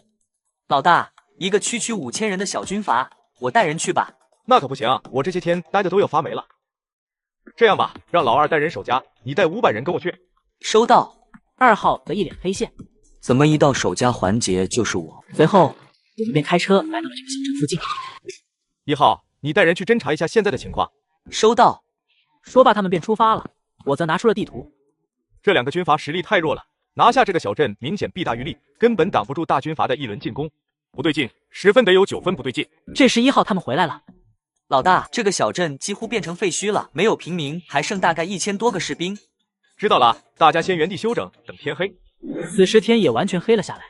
准备出发，都给我小心点，一有问题马上撤退。随着夜幕的降临，我们紧贴墙壁向前推进，房顶上就是在来回行走的守卫。我和1号等人对视了一眼，然后便纵身一跃，直接跳上了5米多高的房顶。1号已经原地亚麻呆住了。乖乖，直接跳上5米多高的房顶，这还是人吗？难道是我眼花了？在跳上去的一瞬间，我直接一拳轰出，直接把对方喉咙打得粉碎，同时另一只手匕首甩出，几米之外的一个士兵被洞穿喉咙，直接从房顶上掉了下去。卧槽，难道这就是传说中的夏国功夫？随后我也跳了下来，发现1号看我的眼神有点不太一样。1号，我们好像被出卖了。1号附和的点了点头。情况确实不太妙，但他们是不是有点小瞧我们了？就1000人，1000人可能还真不止。不说别的，先把他们全部拿下。这时，我突然发现了前方有一个十分警惕的人，我们便悄悄地靠了过去。人来了吗？现在还没动静，别着急，按照那个宋16的性格，今晚一定会来。万一他已经进来了呢？那不可能，各个门口都布置了陷阱，只要他进来就会触发。那万一是从其他地方进来的呢？你今天的话怎么这么多？好好站你的岗。不对啊，我怎么感觉人好像变多了？队长，咱们报个数不就好了？没错，来报数。1、2、3、4、5、6、7、8、9、10。队长，没毛病啊！队长那不太聪明的脑子愣是没反应过来。人数是对，但我怎么总感觉哪里怪怪的？这时他突然转过身来。嘿，不对啊，你的衣服怎么和我们的不一样？我说怎么哪里怪怪的？队长，因为我们不是一个队伍的呀，当然不一样了。不是一个队伍，不可能啊，我们都穿的一样的呀。那没办法，这是我们猛虎佣兵团的人，当然不一样了。猛虎，你是宋16？恭喜你答对了，但很可惜你知道的太晚了。另一边，他们的老大有点心神不宁。你说那个宋16会上当吗？老大，宋16性格十分张狂，既然白天没有炮击，就说明他想在晚上偷袭我们，想再玩一手暗度陈仓。但是总感觉哪里不对劲。对了，是不是该联系岗哨了？联系一下，别出什么问题。对，外面有没有什么异常？这人马上开始联系岗哨，但是电话那边一点声音都没有传回来。老大，岗哨全都联系不上，不会是出什么事了吧？我们怎么办？老大深吸一口气，惨笑一声。原来如此，我们都是鱼饵，用来钓宋16那条大鱼。不错不错，还不算太傻。我直接走到他对面坐了下来。说了吧，你都知道些什么？没想到啊，我竟会落到如此境地。具体计划我也不清楚，只知道有一伙军火商找上了我们。原来如此，我知道了，谢谢你。这时地上的电话响了起来，我刚刚处理完对方老大，地上的手机就响了起来。我走过去捡起地上的手机。事情办得怎么样了？我是宋16，你的人已经没了。宋16，惊不惊喜，意不意外？所以这就是你们的局，300万美金加上1000人的敢死队。怎么？难道还不够吗？前期投入是够了，就是不知道你后面跟不跟得上。敌人威尔曼，我给你准备了1万人，2辆主战坦克，30辆装甲车，不知道够不够？不错，火力还挺充足。对了，上次去我那的那个叫威什么玩意的是你朋友？那是我弟弟，全身瘫痪。你准备好为我弟弟陪葬吧。陪葬？这点火力怕是还不够啊。说完，我便挂断了电话。1号，开始布置迫击炮。天亮之后，周围包围的大军也开始露出面目，同时我被包围的消息也已经传了出去。另一边的巴赫听到这个消息，整个人都震惊了。阿里，宋16可能凶多吉少了，他们这次没有带重武器，就连装甲车都没开。阿里满脸的不可置信。而且那些该死的军火商不仅给配置了装甲车和重武器，还他妈有2辆坦克。巴赫这话一出，阿里当场就傻了，直愣愣地站在那里。此时上万大军已经把我们团团围住，2辆坦克也开了出来。你们到底在等什么？给我上来！就在这时，一声巨响从远处传来，下一瞬，坦克的战斗部直接被打爆。这突如其来的一幕吓得所有人都一激灵。另一边的楼顶上，我手里拿着一把9米长的狙击枪，笔直地站在那里。我再次扣动扳机，一枚像小炮弹一样大的穿甲弹从枪口飞了出去。一声巨响之后，另一辆坦克也直接被轰碎。我就说你火力不够吧，还主战坦克，看样子都是2战淘汰下来的，你还真当个宝贝了。此时的卢克已经完全懵逼了。卧槽，他特么是怪物吗？巴赫那边的探子也从望远镜里看到了我。单发需要瞄准，市区没错。这特么哪来的猛男？9米大狙战撸坦克，这是怪物吧？威尔曼彻底麻了，自己引以为傲的2辆坦克被我2枪给打爆了。另一边的巴赫将军接到电话就震惊得合不拢嘴，手中的电话都掉了下来。阿里有些紧张地看着巴赫。大将军，那边又有什么消息？巴赫缓了好大一会儿才回过神来。宋16把那2辆坦克给狙掉了。大将军，你说的狙掉了是什么意思？阿里，不知道你有没有见过9米长的狙击枪？9米长，狙击枪，那不就是导弹吗？巴赫眼神中闪烁着惊骇的光芒。宋16用超大狙击枪1枪打爆了坦克，2枪把2个坦克变成废铁了，还是战撸。阿里听完后跟个雕像一样站在那里一动不动。这时地上的电话突然又传来声音，动了，那个猛男动了。只见我微微转动身体，枪口对准了装甲车队，一枪下去，装甲车直接原地爆炸。外面的那些小兵就这么眼睁睁地看着装甲车一个一个爆。不错，果然这才是男人该用的枪，太爽了。威尔曼都要疯了，疯狂给前线的卢克打电话。你们都是傻子吗？反击啊，开炮啊，一个个等雷劈呢。我说，要不咱们就撤吧。我总感觉不是我们包围的，好像是他包围我们一样。威尔曼气得都快翻白眼了。撤个屁！你坑了宋16，你以为你还能全身而退吗？道尔顿就是你的下场。现在他人少，又没什么大规模杀伤性武器，要是等他回去，你们就等死吧，这是你们最后的机会了。卢克想了想，确实是这么个道理，自己已经没有退路了。随后他便对着前线下令：炮兵准备，瞄准那个最高的建筑，给我狠狠地打。100多门迫击炮开始调整方向，对准了我所在的这个高楼。卢克为了自保，用上百门迫击炮对准了我。突然，那些准备开炮的士兵一个接一个的倒下，每一个人的眉心都带有一个小红点。卢克直接原地懵逼。卧槽，什么情况？这不可能啊！他话都没说完，前面那些炮手就已经全军覆没了。卢克马上掏出望远镜开始观察，顿时他就被吓了一大跳。卧槽，从哪冒出来的这么多人？太他妈吓人了！只见我旁边的楼顶上全都站满了人，每一个人手中都拿着一把狙击枪。我的嘴角勾起一丝笑容，拿出手机打给了威尔曼。喂，我就说你的火力不够吧，还有没有什么压箱底的？赶紧拿出来让我开开眼。威尔曼勉强从震惊中回过神来，后槽牙都快咬碎了。宋16，你别得意，我还有1万大军，只要冲上去，一人一脚都能把你们踩死。就你们这1万人，你让他们试试能不能冲上来。虽然我不知道你从哪弄来的这么多狙击枪，但是你肯定没有带重武器，等死吧你！没意思，我还以为能有点什么惊喜呢，没想到就这。我随手就挂断了电话，然后我便从楼顶上一跃而下，脚下的地面都被这股巨大的冲击力砸裂了。卢克整个人都麻了，太尼玛吓人了，这是个什么怪物啊？紧接着1号他们也把狙击枪背在后背，纷纷从楼顶一跃而下。卧槽啊，一窝的怪物啊！威尔曼，你没事惹他干什么呀？1号迫击炮100发，3轮齐射，马上准备。巴赫的探子看到这个场面，差点没吓死。大将军，我不跟你说了，我得赶紧跑路了。宋16要开始迫击炮洗地了。说完，立刻从集装箱上跳了下来。我这边也推进的差不多了。小泽，装甲车100辆，马上安排。小泽马上从空间里放出来100辆装甲车。对了，通知克劳德增援，断了他们的后路。哎，我怎么就跟了你这么个宿主呢？心累。好了，兄弟们上车，冲出去！我倒要看看让我陪葬的是个什么牛逼人物。随后100辆装甲车浩浩荡荡的从小镇中冲了出来，这让刚刚松了一口气的卢克顿时瞪大双眼。卧槽，不是说宋16没带重武器吗？狙击枪我忍了，迫击炮我认了，这他妈装甲车什么时候弄进去的？还100辆，情报人员怎么不去死？我则站在装甲车上疯狂扫射，只要还有一口气的，都得挨上一桌子。威尔曼在哪？出来啊，老子等你呢！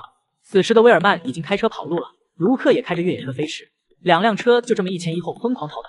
卢克对着威尔曼就是一顿输出。这就是你说的万无一失，我可去你大爷的吧！这叫机会，我看是宋16消灭我们的机会。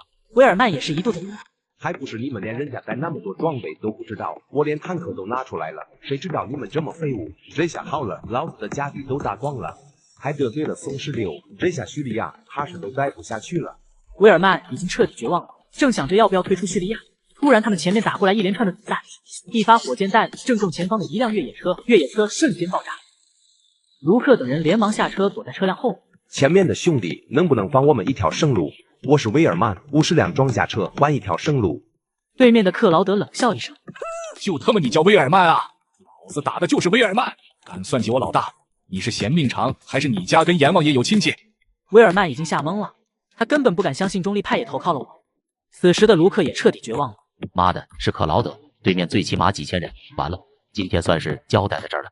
克劳德的枪声也引起了我的注意。哟，在那边，兄弟们，出发！上百辆装甲车发出野兽般的咆哮，向着卢克他们的方向冲过去。2分半后，我们的钢铁大军就出现在他们后方。喂，威尔曼是哪个？就挺能吹牛逼那个。此时的威尔曼已经没有了之前的意气风发，满脸都是绝望。大哥，我能给大哥提供各种武器，而且我有钱，我很有钱。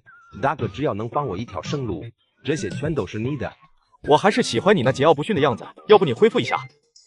大哥，我真的错了，您就把我当一个屁给放了吧。你们啊，还真是不见棺材不落泪，赶紧去和你弟弟团聚吧。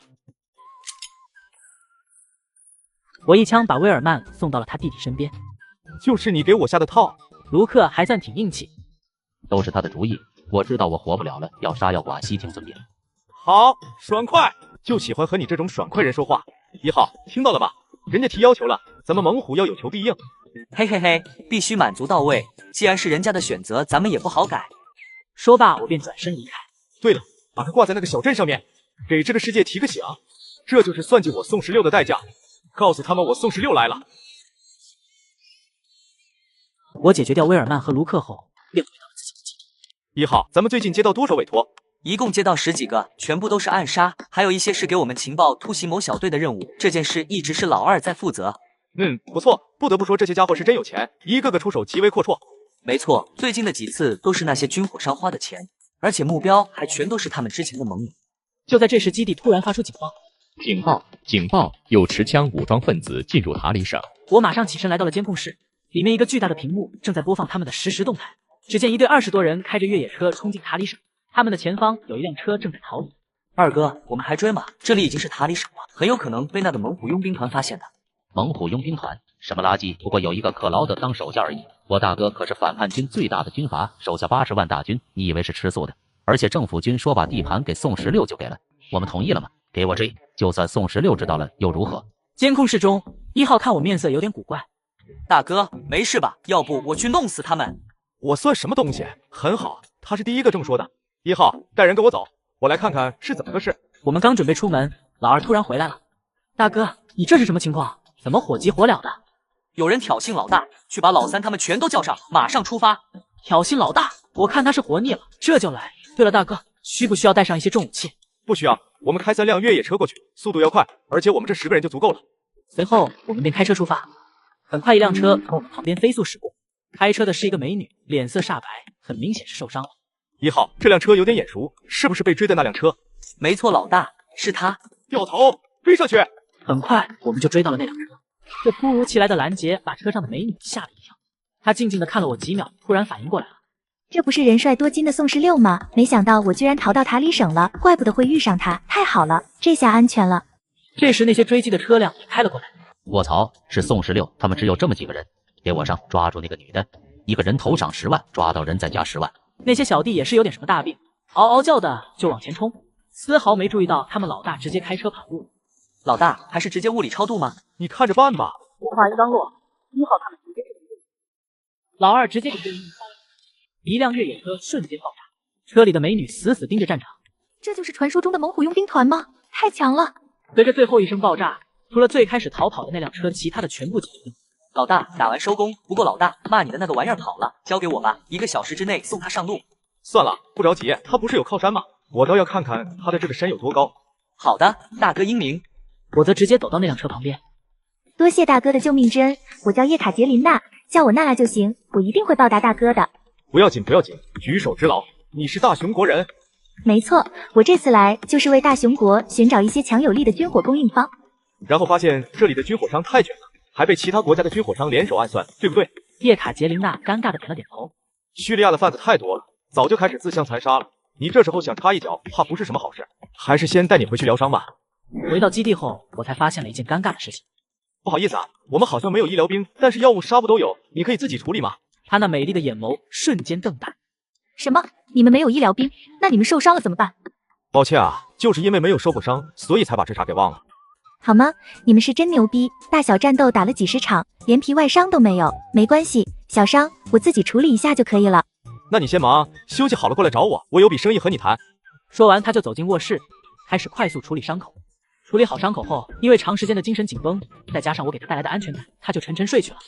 与此同时，弗里曼他们已经开车逃出了塔里省，消失在了卫星监控之中。弗里曼下令让小弟送死，他自己却开车逃出塔里省。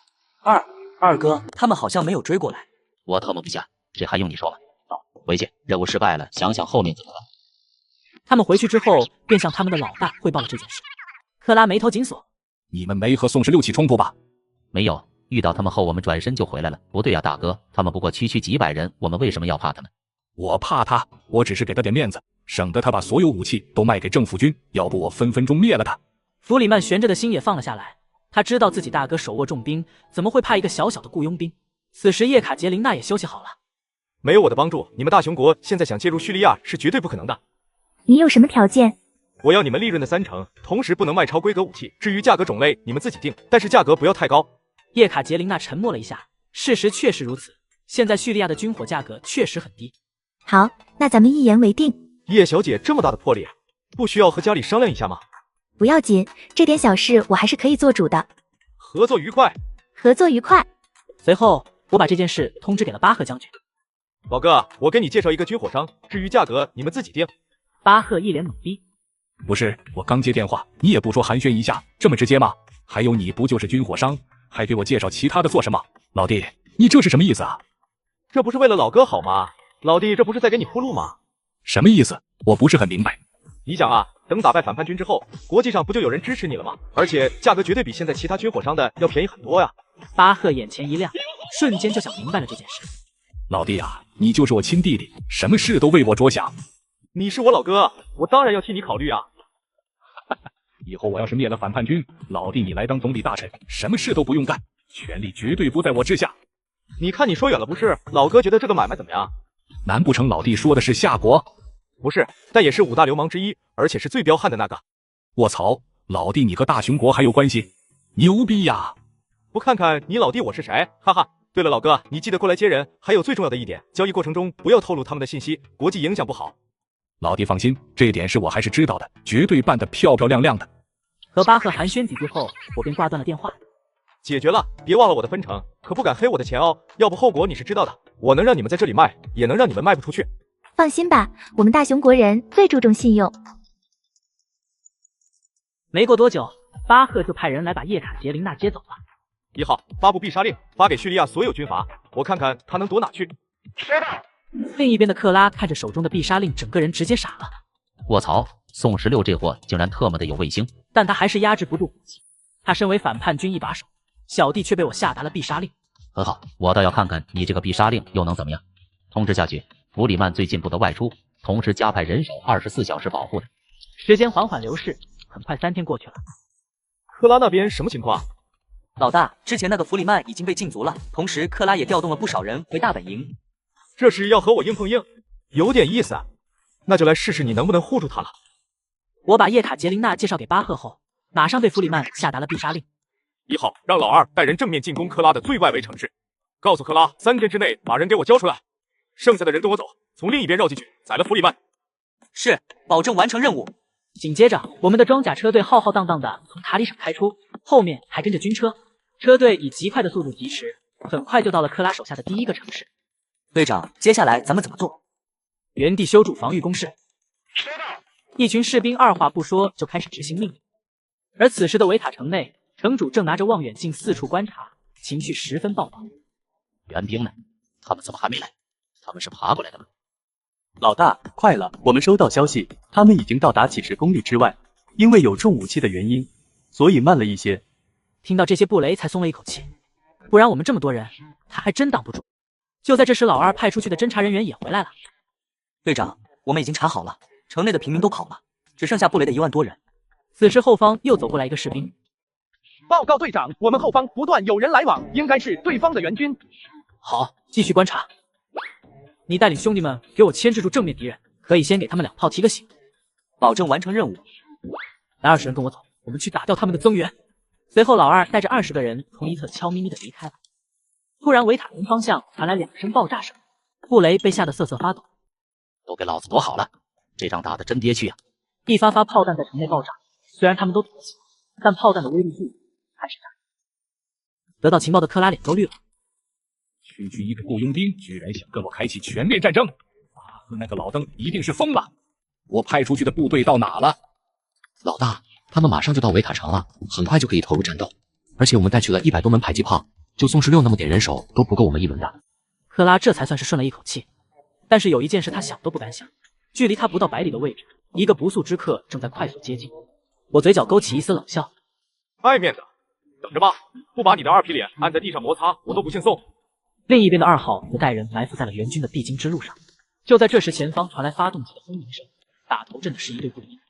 紧接着，后面一辆辆军用卡车缓缓驶来，想都不用想，这些车里肯定都是重武器，甚至还有炮弹。2号嘴角勾起一丝弧度，直接掏出祖传大狙，对准了其中一辆卡车。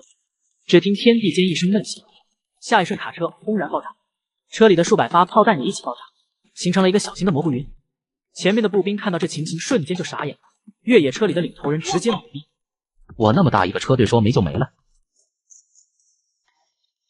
给我灭了他们，不管是谁，全都灭掉！老子的炮啊！迪恩都快疯了，这可是他的炮啊，这下全没了，好不好买不说，就是买也得数千万美金。最关键的是他一炮都没开。老大，我们不是要去支援的吗？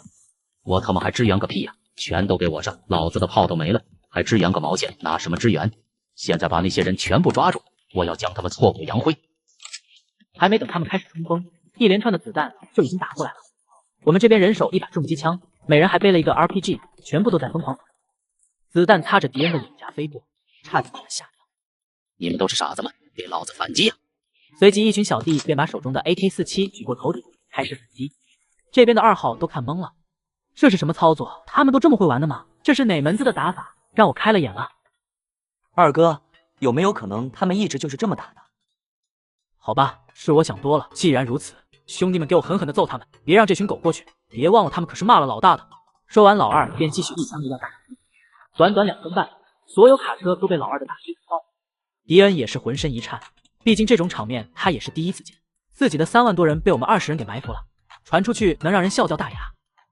迪恩对着天空就是一梭子，他们只有20个人，给我冲上去！我们有3万人，怕个屁！所有人举着 AK 对着2号的方向开始不断射击，子弹如雨点。而此时的2号等人已经根据之前选好的路线开始撤离，有这么多枪声做掩护，撤离的是相当顺利。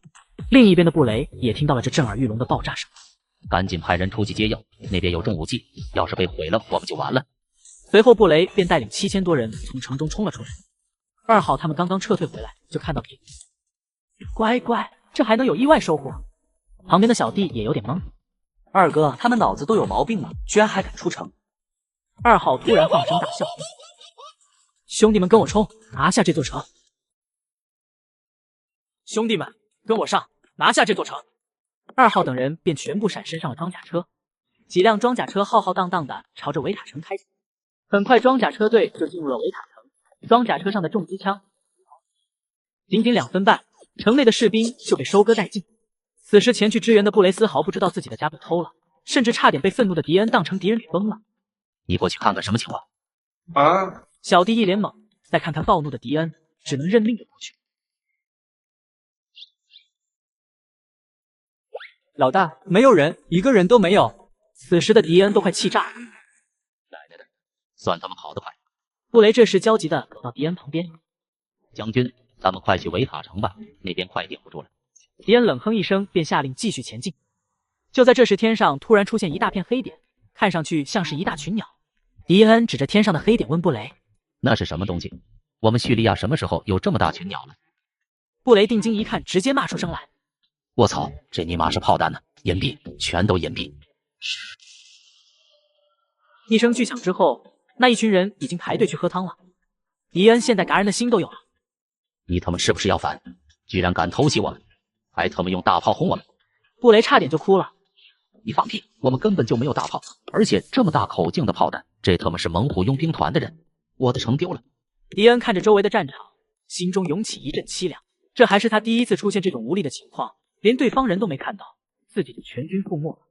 就在这时，几枚黑色的炮弹从天降，不偏不倚的掉在布雷和迪恩脚下。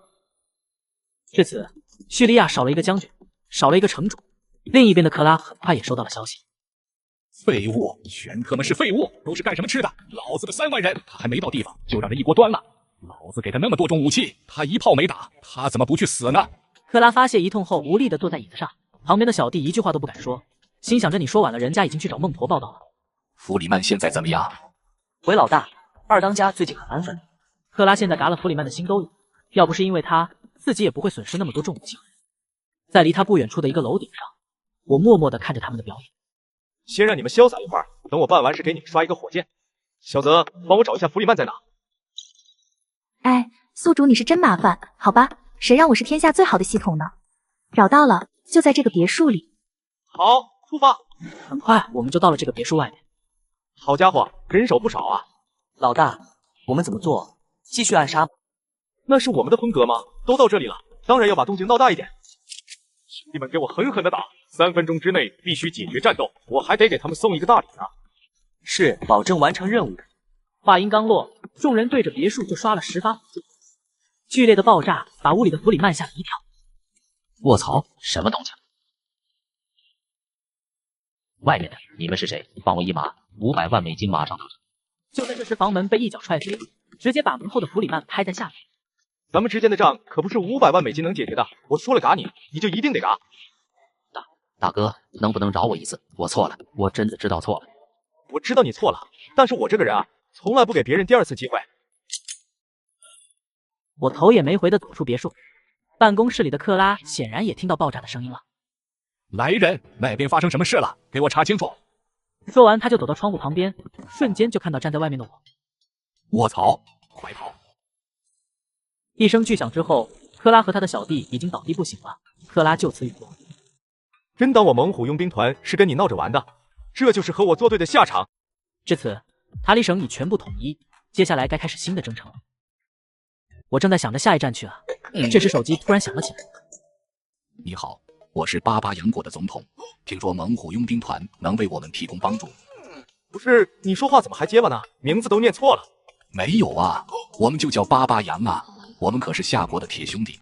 当然，我们对于中东霸主的猛虎佣兵团也是怀揣着敬畏之心，能和你宋16结交，也是我们巴巴杨的荣幸。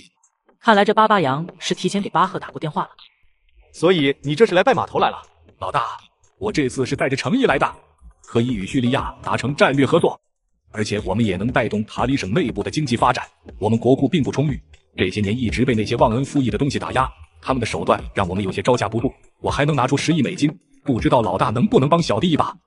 本来呢，你这点钱还真有点不够。以色列不管怎么说也都是山姆国同款装备，既然拜了码头，以后怎么做知道吗？老大放心，只要有事，小弟绝对给你办得妥妥的。说完，我便挂断了电话。哎，我这该死的魅力啊，又收了一个小弟。恭喜老大！不过老大，这次我们怎么打？让所有人做好准备。我发现这个世界还有很多未知，我们表露的实力好像还不够。这次我准备10万大军从海陆空3重进攻，我们的2代武器也是时候出场了。先给他们一点警告，告诉他们中东到底谁说了算。第二天，9艘驱逐舰浩浩荡荡的开进东府，那些间谍都看傻了。宋16不过是在塔里省打了几仗，他们什么时候有这么多人了，还特么有驱逐舰？你还不知道吧？据说塔里省一半的土地都是宋16的军事基地。给以色列通知，让他们小心猛虎佣兵团，他们以色列装备并不逊色于宋16他们，除了塔里省谁胜谁负还是个未知数。巴巴扬那边收到情报都激动的睡不着觉了。怪不得巴赫说只要宋16支持我们，就能把以色列锤出屎来。这他妈10几万人还自带驱逐舰，我就问问还有谁？以色列那边已经彻底懵了，他们只是听说过猛虎厉害，但万万没想到我能有这么多人。所有人全部出动，一定要把战场控制在巴巴扬国，不能让他们打进来。另外使用那种武器，我要在边境打出一座空城。手下瞳孔一缩，最后还是听从命令。毕竟比起国际社会的谴责，能把战场拉到国土之外才是最重要的。此时我们还在海上航行，1号急匆匆地走了过来。老大，收到一个不好的消息，以色列冒着天下之大忌，使用了白磷弹，直接屠了一座城。这货疯了呀，竟然使用白磷弹！我马上拿出了对讲机。所有人注意，这次战争可能面临着变数，甚至不排除对方使用核武器。所有人都给我打起精神来！2天半后，驱逐舰终于靠岸，我们马上开着越野车前往被屠的那座城。到达城市之后，我整个人都震惊了，到处都是残垣断壁，简直就是人间炼狱。此时巴巴扬的队伍日夜兼程也赶过来。有失远迎，是我的失职，还请各位不要怪罪。如果可以重来，你们还愿意接纳他们吗？总统脸上带着明显的恨意。不会，我恨不得他们马上去死。大哥，以后我巴巴扬国以猛虎佣兵团马首是瞻，请为我们做主。放心吧，这一仗我们会打，但是灭国不要想了，只能在底线之外，不然后果不是你们巴巴扬国能够承受的。总统低下头，语气很坚定。多谢老大，这些我都知道。另外我还能拿出5亿美金，全部奉上。以后只要是猛虎佣兵团的人，在巴巴扬国内都是座上宾。你们这边应该完成救援了吧？你们该撤了，我们接管战场。记住，没有我的允许，任何人不得踏入这座城市。是，那就交给大哥了。说完后，巴巴扬的人开始依次撤退。1号开始构建防御阵地。是，老大。短短半个小时，防御阵地就已经被构建出来。老大，探查到对方有战斗机出现，目标正是我们这边。都这时候了，还有卧底，还真有不怕死的。高射炮准备，把他们给我打下来。收到。1号马上带人在防御工事前方组织了100门高射炮。此时对方的战机也进入了攻击。高射炮准备，3发速射，听我口令，发射！高射炮瞬间打出3，直接飞向天空中的战斗机。天空中传来一声声巨大的爆炸声。我正准备让1号他们撤回来，但是一抬头，我整个人都惊呆了。只见远处又飞来了一大群战斗机。我被包围了，火速支援。收到。收到。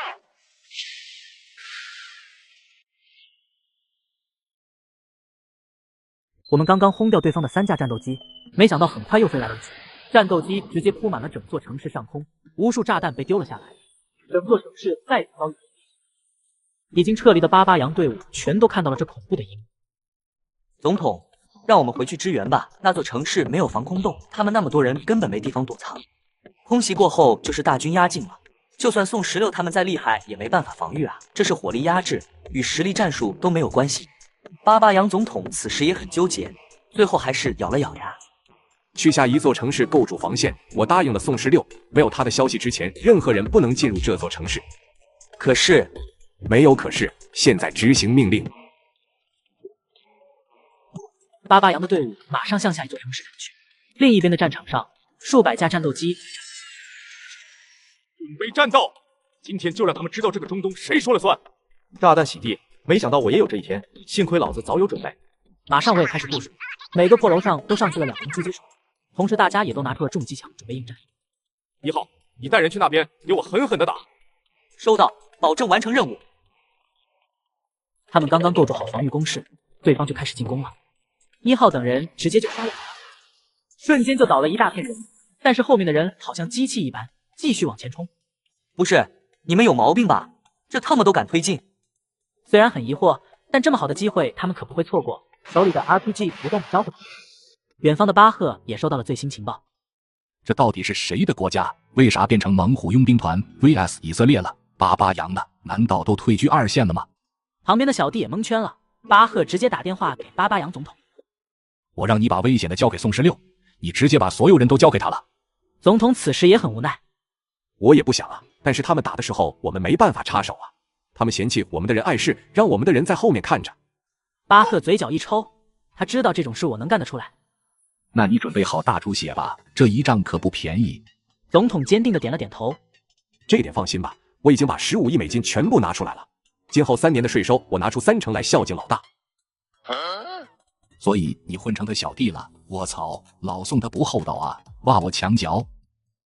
在中东，毕竟是老大说了算，而且老大的性格我也喜欢，当个小弟其实也没什么，说不定还能在联合会上打打流氓呢。巴赫直接无语了。你们到底有没有一个正常人？怎么中东全都让宋16给带跑偏了？一个个都想在联合会上找点存在感。你想好就行，绑得越深，到时候如果宋16倒台了，你们承受的就越多。道理我都懂，虽然我们出钱了，但是能在这种情况下顶在我们前面，我们又有什么理由不站在他的身边呢？巴赫评判了一下，确实，这样的人在古代也能复刻朱元璋的奇迹，开局一个碗，他能给你打到亚历山大。这时我这边的敌军也开始进攻了，把他们放进1点后，我直接端着重机枪开始。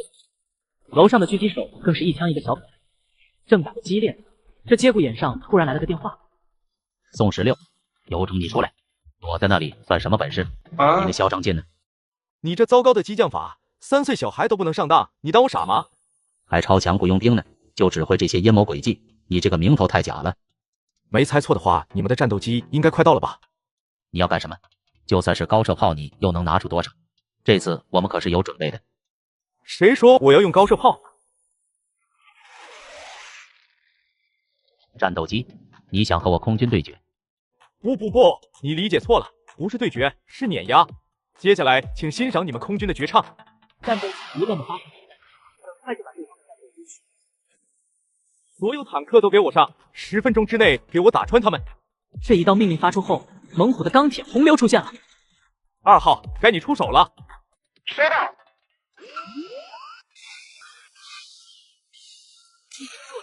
升空，他们仅剩的1万多名士兵直接原地蒸发。以色列的总统死死盯着手里的情报，后槽牙都要咬碎了。什么？我几十万大军全没了？这才刚开打10分钟就让人家打穿了。他的心脏在砰砰砰的跳动，这可是几10万大军啊！总统深吸了一口气，淡淡的说出了一句话：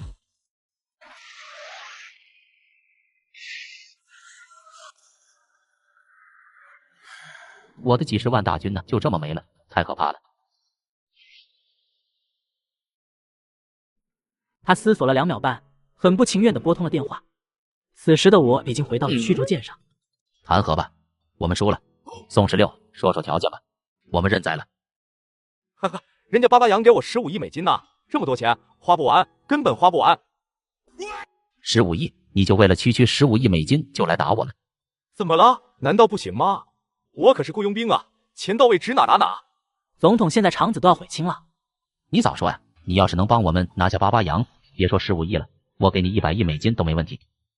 看看狼尾巴露出来了，人家当初收留你们这帮难民，现在还想着灭人家，你们挺会玩啊！老子虽然是雇佣兵，但是我们雇佣兵也是有底线的。对于你们这种可能赖账的客户，我们不予受理。这句话像是给他伤口上撒了一把盐。别说那些了，说说你要什么代价才肯撤兵？你10万大军消失在我们境内，你们难道敢屠城灭国吗？以色列总统现在相当难受，他们被区15亿给打穿了，这15亿让他们显得很廉价。我则丝毫不在乎他们的威胁。简单，割让1/3的领土给巴巴扬，这是你们欠巴巴扬的。另外，赔偿巴巴扬150亿美金，用来灾后重建，还要对平民公开道歉。总统沉思了一下，还是点了点头。我们同意了。还有，巴巴扬现在是我的小弟，你们以后给我注意点。话不多说，转钱吧，给你们5个小时的时间撤离所有人。另外，明天下午2点半举行发布会，公开对平民道歉，并进行全球直播，能做到吗？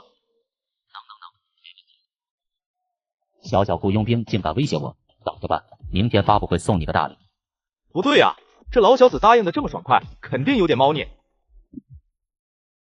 老大，我们刚刚截获了一条重要情报。什么情报？说来听听。1号把他们截获的情报一五一十的告诉了我。好你个老登，敢跟我玩阴的！1号，你带着老2、老3，明天中午前赶到以色列首都，任务结束之后快速撤离。1号原本沉寂的心情又激动起来。老大，这次处理哪个？这么着急，来头应该不小吧？敢挑衅我们，就得付出沉重的代价。1个总统，2个部长，还有3大流氓的3个上将。1号听到这些后，嘴角比 AK 都难压。好的，老大，保证完成任务。第二天，发布会现场布置的还挺隆重。果然，以色列总统没有出席会议，而是派了2个代表过来。令人意外的是，联合会的会长竟然也来了。就在这时，一条消息直接引爆了发布会。联合会会长脸色极其难看。各位，我刚刚收到消息，以色列在今天中午12点发布消息，让加沙的人向北方撤离，他们要打击这座城市，为他们牺牲的士兵报仇。说到这里，他停顿了一下。就在刚刚，以色列袭击了撤离的平民队伍，造成数十万人伤亡。巴巴扬总统瞬间火冒三丈。以色列，你们想干什么？以色列代表露出一副欠揍的表情。我也不知道啊，我只是个小小的代表，我也做不了主。果然这一切都是你们活该，那就怨不得别人了。1号，一个活口不留，我要让全世界都看到。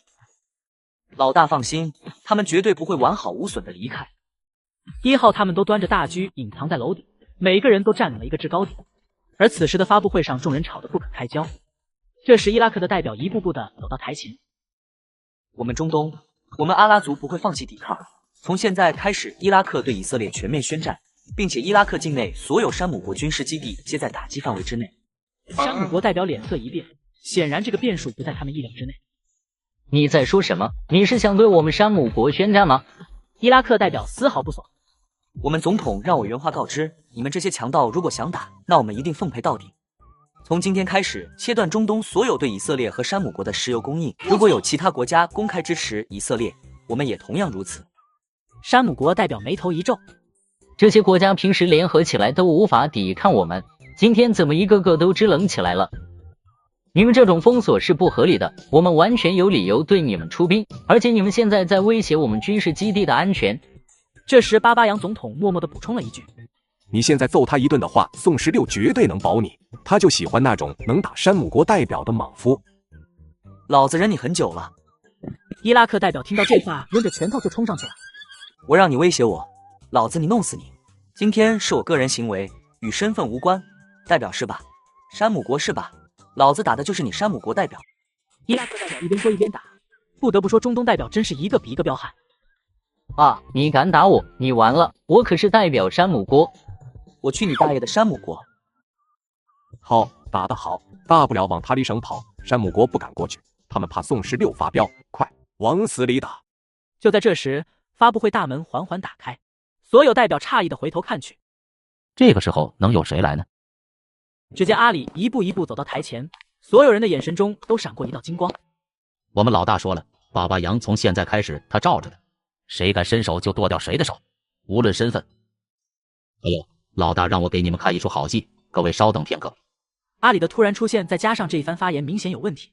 旁边的以色列代表准备掏手机给总统打电话，阿里十分果断，2枪直接打中对方的手掌。以色列代表瞬间开始疯狂大叫：“我忍你很久了，要不是在发布会现场，我现在就送你上路。从现在开始，任何人不得联系外人，安心看着就好。”此时会长则沉着个脸：“阿里，你太过分了，真当我们联合会是你可以胡来的吗？谁允许你带着武器进来的？来人，给我拿下！”阿里则丝毫不慌。来的时候，老大说了，让以色列的代表为那几10万遭受苦难的普通人道歉。会长嘴角一抽，他懂了，很明显阿里是在帮我办事，有种你就连带着我一起处置。巴巴扬总统都笑出猪叫了，太爽了！要不说这种场合还得是宋16，不管宋16来没来，这会你就开吧，一开一个不吱声。会长脸色变换了一下，语气突然就变缓和了。既然是他们先对不起平民，那认错也是应该的，做错了事情就要认罚，我与罪恶不共戴天。别说那些看直播的观众了，就是这些人精的代表全都无语了。您老这态度转变的是真快，怂的那叫一个果断。各位，时间到了，这个大屏应该能看吧？以色列好像要说一些不好的事情，得让全世界都看看。大屏幕打开，赫然出现了以色列总统的发布会现场。画面中的以色列总统正在慷慨激昂的演讲。这2位是我们以色列的部长，栋梁之才，仅仅因为保护国土的策划，一个雇佣兵居然让我们交出来，这是不可能的。我们以色列坚决不会放弃自己的同胞，区区一个雇佣兵组织，我们可是伟大的以色列。更何况我们还有这3位的帮助。这时从旁边走过来3个人，他们分别是来自山姆国、大英国和高卢基的3位上将，带领着队伍来友情支援我们，我们终将会取得胜利。一切人都要为伤害我们游族人而付出代价。此时看着直播的众人全都惊呆了，这是人能说出来的话？阿里看向会长，嘴角勾起一丝弧度。接下来是我大哥请各位看的好戏。与此同时，还在侃侃而谈的3位将军和总统突然脸色一僵，